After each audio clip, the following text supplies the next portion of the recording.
kasih dua harap antara kita dengan anak, kemudian kita dengan orang tua di waktu senggang, serta memberikan dukungan kepada anak.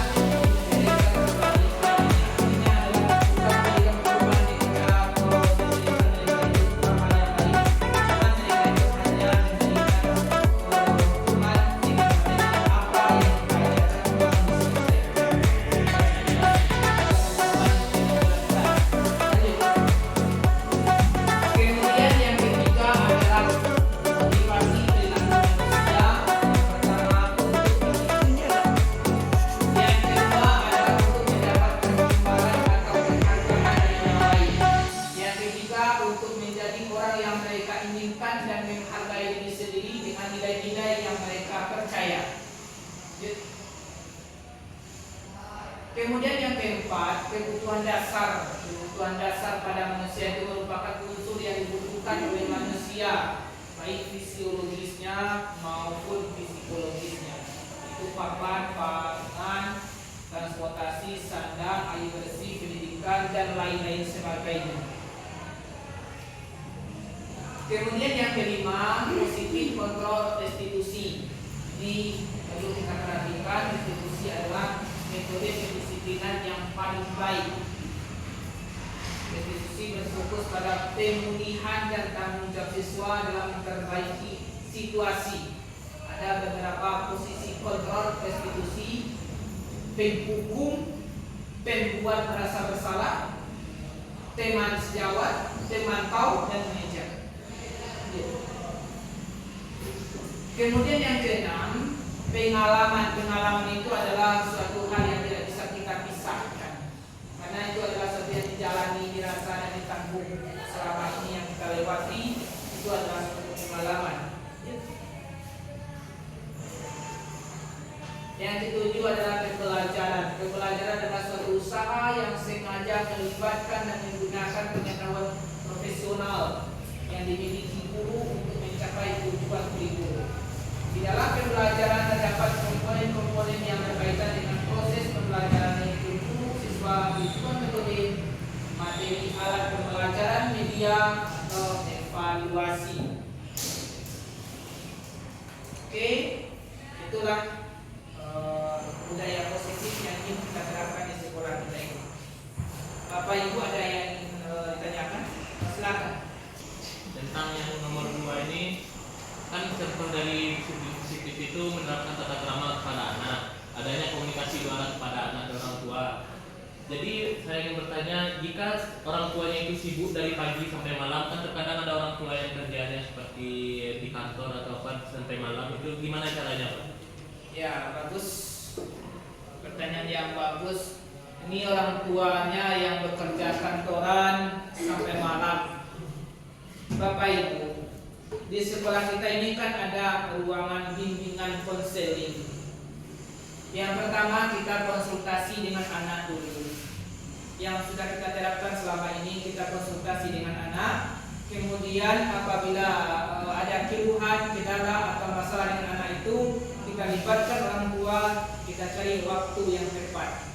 Kapan orang tuanya bisa hadir ke sekolah untuk bisa bagaimana siswa kita ini, mereka itu bisa berjalan sesuai dengan apa yang kita harapkan. Dan kita sudah sering melakukan, Bapak Ibu, terutama guru bimbingan konseling juga telah menerapkan hal yang demikian. Oke. Kemudian yang ada yang lain? Apa saja yang bisa kita lakukan sebagai guru untuk membentuk sikap mandiri pada siswa? Sangat luar biasa. Sikap mandiri pada siswa. Dalam kurikulum 2013 ini adalah istilahnya merdeka belajar. Siswa itu telah merdeka. Maka siswa, sikap mandiri itu adalah siswa harus bisa dan mampu bagaimana menggali ilmu potensi yang dia miliki. Sehingga di 2013 ini seharusnya tidak ada yang juara 1, juara 2, juara 3, tidak ada sebenarnya. Karena di kurikulum 2013 ini kita perhatikan seluruhnya memiliki potensi-potensi yang berbeda. Si A dia ahli dalam olahraga, si B dia ahli tentang matematika, si C dia ahli dengan fisika. Sehingga tidak bisa kita menentukan ahli mereka dalam biologi belum tentu ahli dalam matematika. Untuk memotivasi mereka itu adalah mereka itu galilah bakat minatnya sendiri dan arahkanlah kemana bakat minatnya. Bukan kita paksakan mereka ahli dalam olahraga, dipaksakan dengan biologi. Nanti Bapak Ibu akan kerepotan sendiri karena tidak sesuai dengan apa yang diharapkan, tidak sesuai dengan apa yang kenyataan. Oke, kita cukupkan sampai di sini tentang konsep kunci dalam budaya positif. Mudah-mudahan Bapak Ibu mampu untuk menerapkan di